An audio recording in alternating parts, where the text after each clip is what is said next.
The night smelled like cheap coffee and antiseptic. That's how grief announces itself, not with thunder, not with sobs, but with the sterile hum of fluorescent lights above your head when the doctor says the words that cut your world into before and after. I laughed when I heard it, not because it was funny, but because the universe seemed to think I was a cosmic joke. How else do you respond when your fiancé dies while carrying your child? Ethan. God, Ethan. He had been 7 months pregnant. 7. We had just been arguing about what kind of crib to buy. He wanted oak. I said maple. He laughed and kissed my forehead and promised we'd compromise. Now all I had was silence, a sterile hospital room, and a single grainy ultrasound photo. I sat in the corner chair like a child who had been scolded. My body refused to move, but my mind replayed everything. The first time I met Ethan at a dive bar in Brooklyn where he was bartending to pay for med school. His smile had been reckless and too wide, like he already knew he was going to ruin my life in the most beautiful way. And I let him. I begged him to. Now he was gone, and I had no one to blame but myself. It started the way tragedies often do, quietly. Ethan had been healthy, strong, stubborn. We'd chosen surrogacy because I couldn't bear the idea of not having a piece of him in the world. He offered, joking at first, but when I saw the way he lit up talking about it, I realized he was serious. Science had given us the miracle, and love had given us the courage. But fate doesn't negotiate. The car accident was small by all standards. Another driver, drunk, ran a red light. Ethan had been on his way to his checkup. Our baby didn't survive. Neither did he. I was left to stand in the wreckage, pretending I was still a man when all I felt like was a hollowed-out ruin. The funeral was a blur. My mother's hand on my back, squeezing just enough to remind me she was there. Friends whispering condolences that fell to the floor like broken glass. I stared at Ethan's coffin and tried to picture him inside. But I couldn't. My Ethan was always moving, always laughing, always tilting his head when he was pretending not to be amused by me. He couldn't possibly be still. I thought grief would make me cry. Instead, it made me angry. Angry at God, at the driver, at myself. Angry at Ethan for leaving me, but mostly angry at the silence. I didn't leave our apartment for weeks. Every corner had his fingerprints. His favorite mug still sat by the sink, half-finished coffee stain inside. His sneakers were by the door, the laces still tied the way he'd always left them. His scent lingered on the pillow, a cruel ghost that mocked me every night. I started writing letters. To him, to the baby, to no one. They piled up in a shoebox I shoved under the bed. Words were the only place I could find him anymore. You promised me forever, I wrote. You said we'd raise him together, I wrote. I don't know how to breathe without you, I wrote. The apartment became a tomb, and I its last occupant. Then came Alex, Ethan's younger brother. He showed up one morning, pounding on my door until I opened it. His face a mirror of Ethan's but sharper, more guarded. He looked at me like I was both a stranger and family. You haven't answered my calls, he said, pushing past me into the apartment. I didn't want to talk. Tough. You don't get to shut me out. He was my brother too. His voice cracked on the last word. That was the thing about grief, it didn't belong to just me. Ethan had been sunlight to everyone who touched him. Alex had lost just as much. Maybe more. But I couldn't look at him. Every angle of his jaw, every flick of his handsit was Ethan and not Ethan all at once. It hurt to breathe in the same space as him. Get up, Alex said one night after finding me sitting in the dark again. You can't live like this. I wanted to scream at him, shove him out, tell him he didn't understand. But then his hand brushed mine, tentative, trembling. It wasn't romantic. It was survival.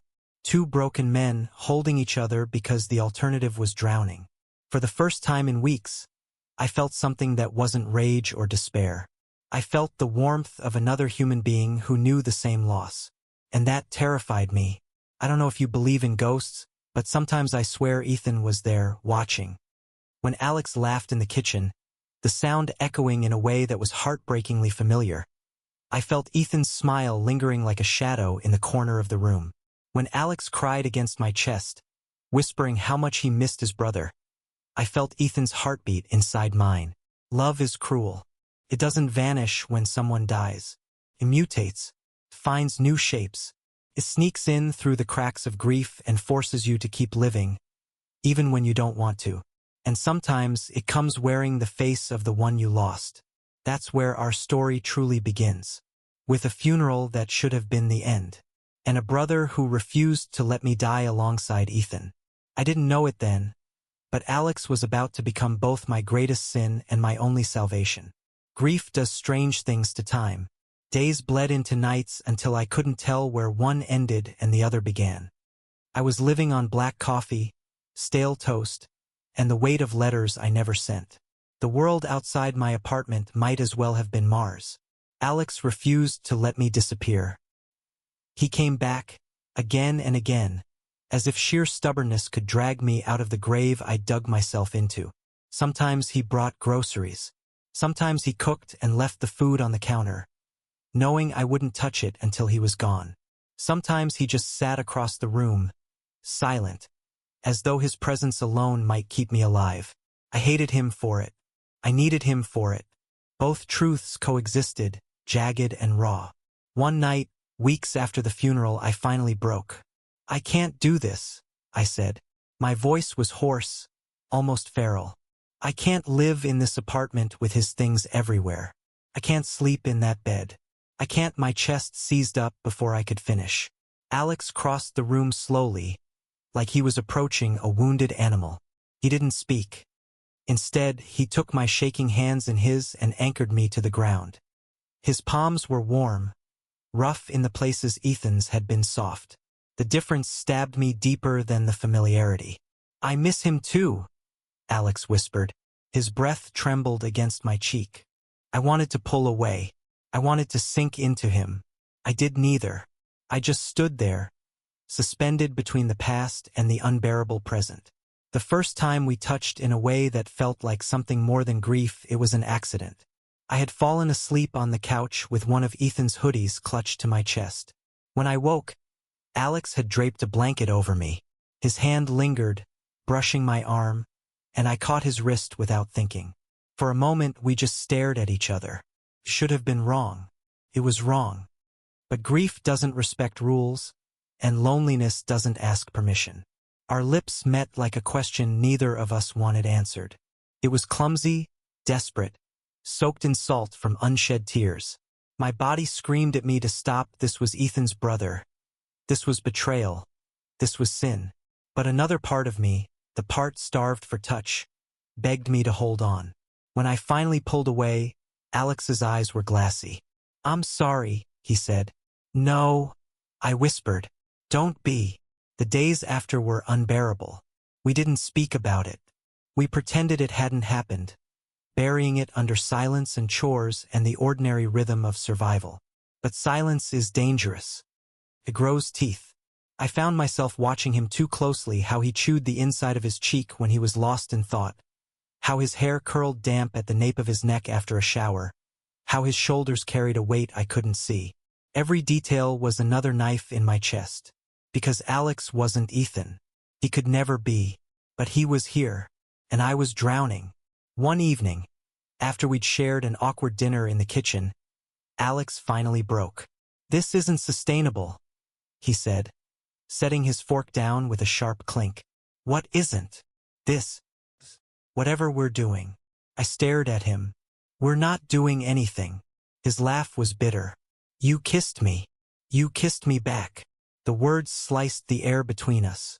He shoved his chair back, running a hand over his face. "I can't be his replacement." "You're not," I snapped, too quickly, too desperately. "Then what am I?" I had no answer. Just silence thick enough to drown in. The truth was, Alex had become the tether keeping me alive. That terrified me more than losing Ethan had. Because if I leaned too hard on him, if I let myself fall, what would happen when I lost him too? I started pushing him away. I stopped answering his calls, left his groceries untouched, shut the door when he came by. If survival meant solitude, I would chain myself to it. But Alex didn't leave.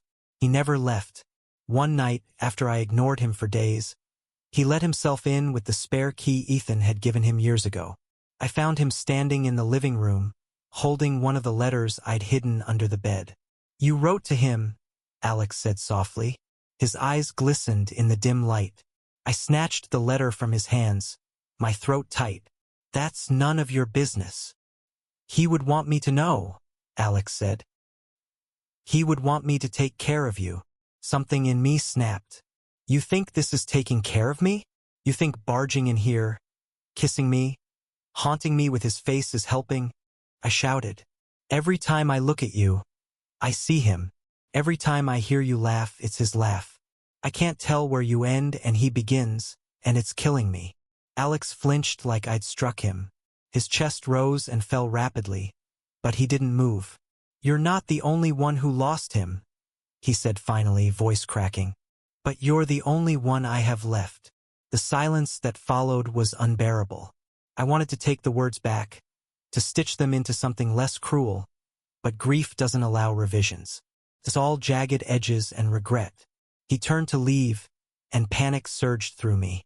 My body moved before my mind could catch up. I grabbed his wrist. "Don't go," I whispered. The plea scraped out of me like glass. Alex froze.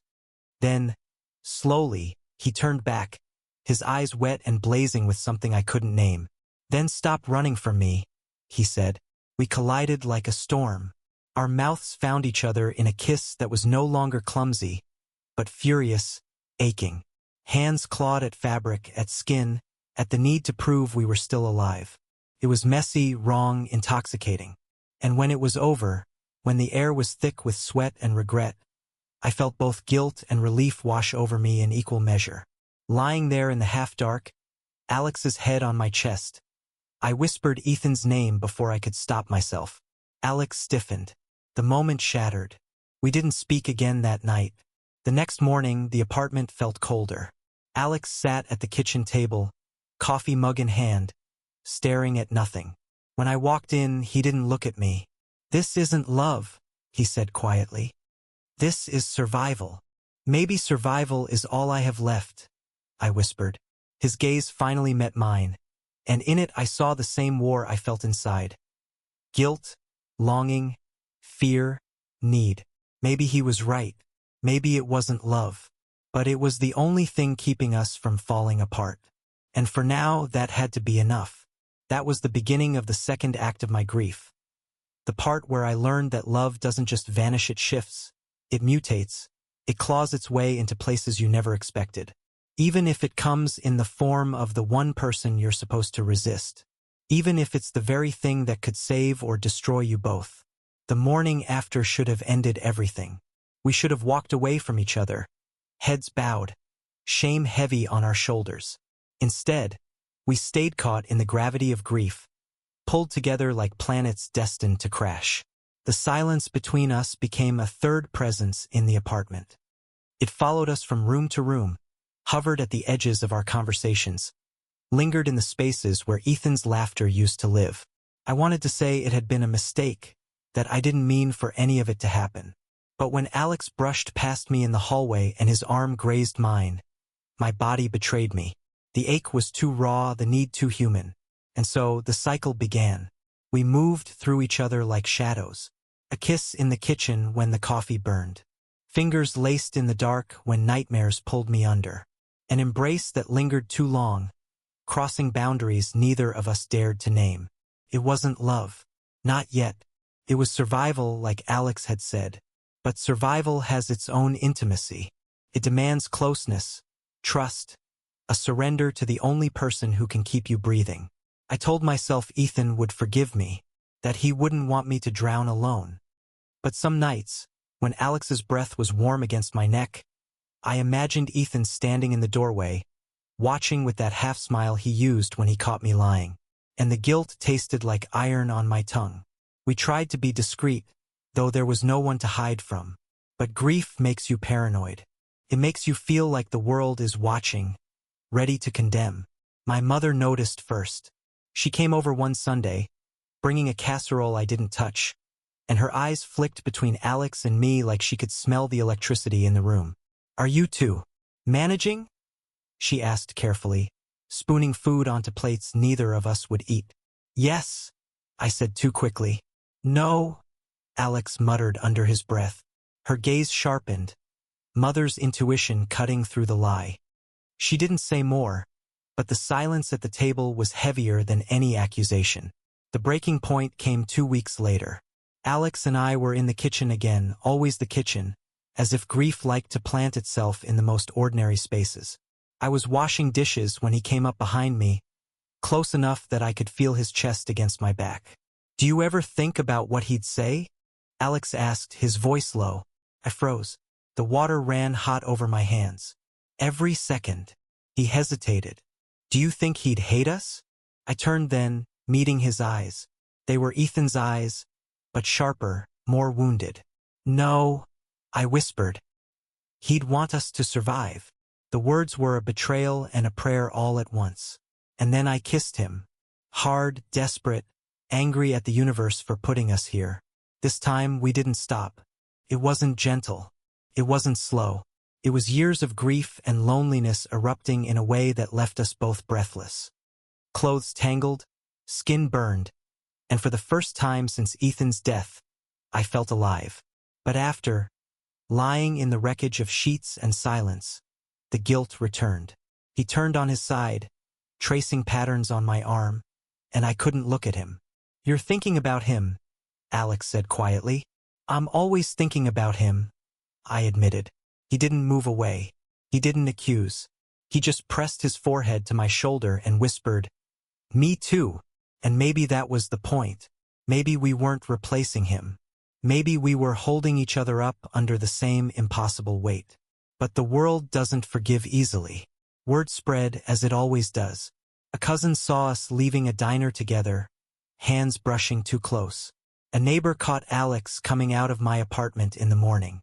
By the time the whispers reached Ethan's parents, the truth was already poisoned. His mother called me. Her voice was brittle with rage. "How dare you?" she spat. "How dare you touch him when my son isn't even cold in the ground?" I tried to explain, but there were no words. Grief isn't something you can put into neat sentences. Love born from tragedy doesn't fit into moral boxes. She hung up before I finished. When I told Alex, he went pale. "They'll never forgive us," he said. "Do you?" I asked. He didn't answer. The tension built, sharp as glass. Nights with Alex became fractured half-tenderness, half-arguments that spiraled out of control.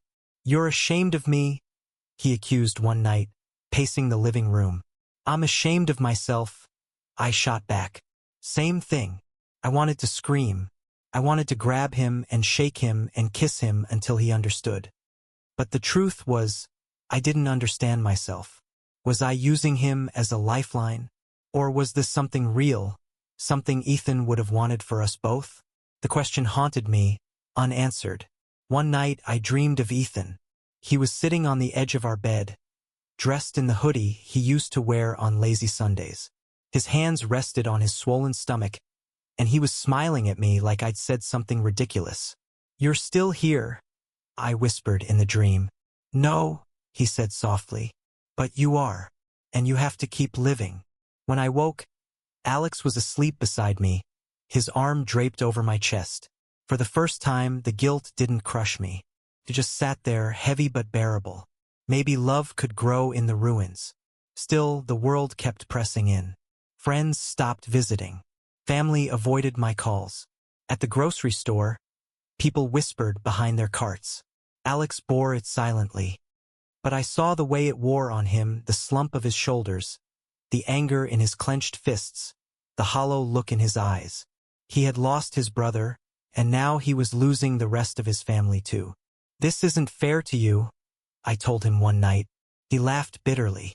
"Since when has life ever been fair to either of us?" The turning point came unexpectedly.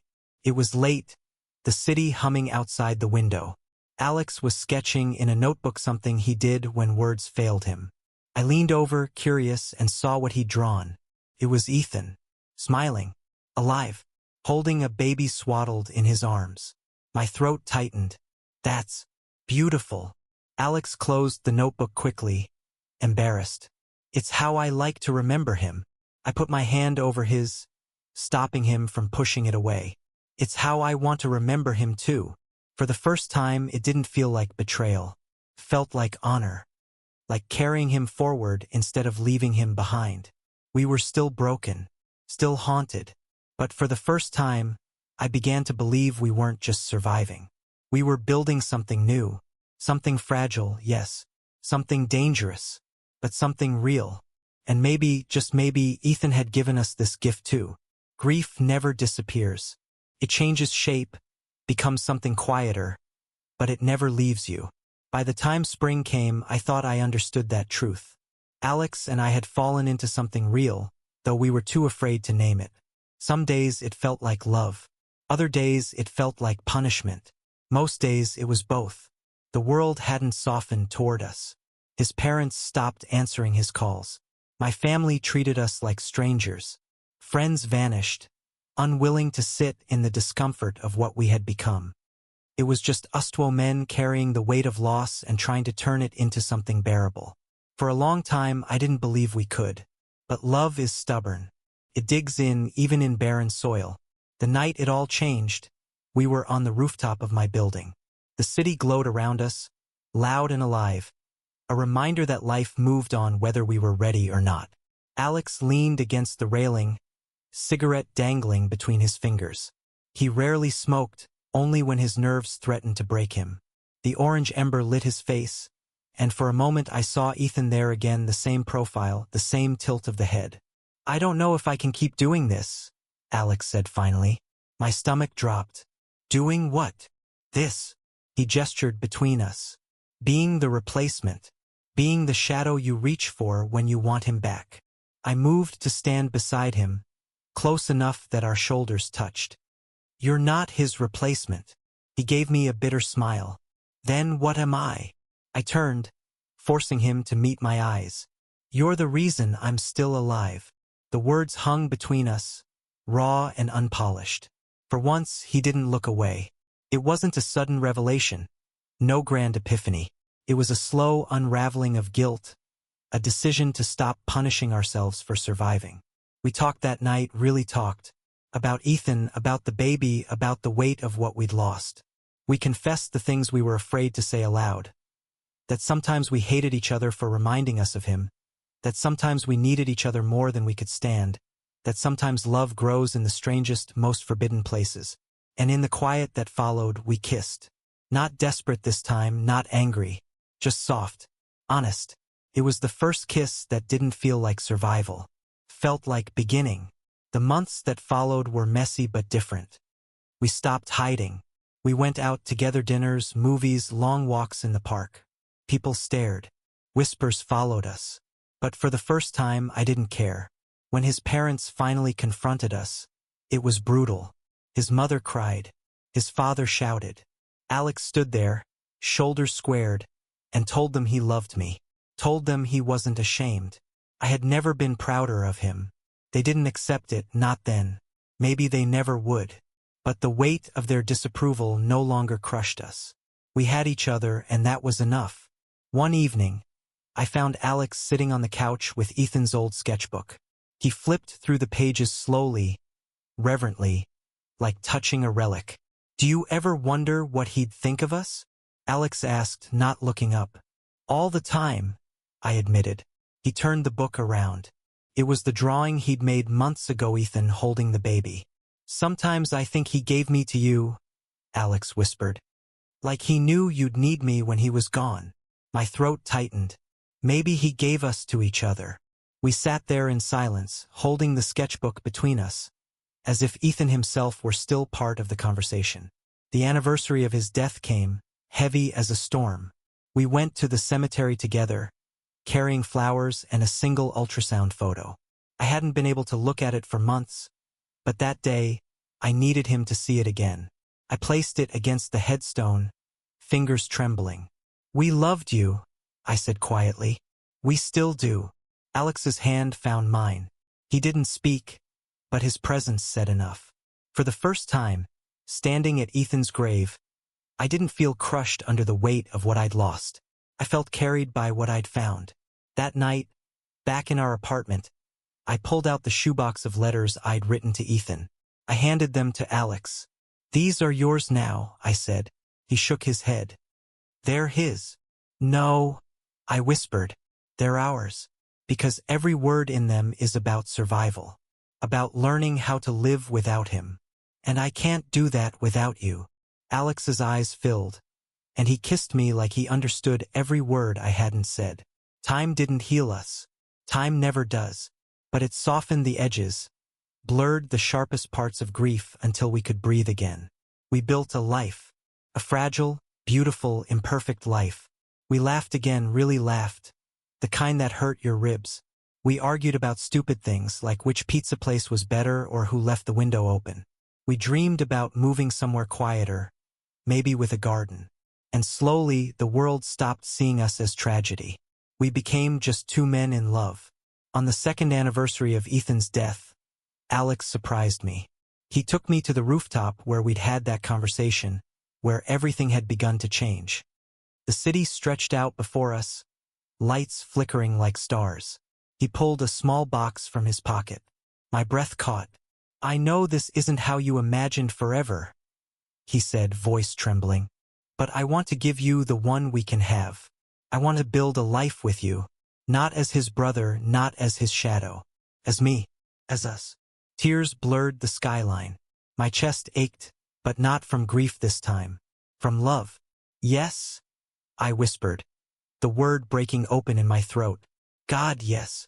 He slipped the ring on my finger, and for the first time in years, I felt like I was exactly where I belonged. We kissed under the New York sky, the city humming around us.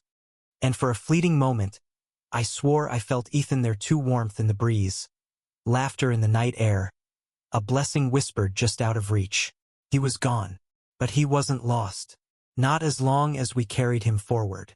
And as I held Alex in my arms, I knew the truth I had fought so long to see. Love doesn't die, transforms, survives, and sometimes it saves you twice. Thank you for listening. If you find it interesting, please like and subscribe to follow the next stories.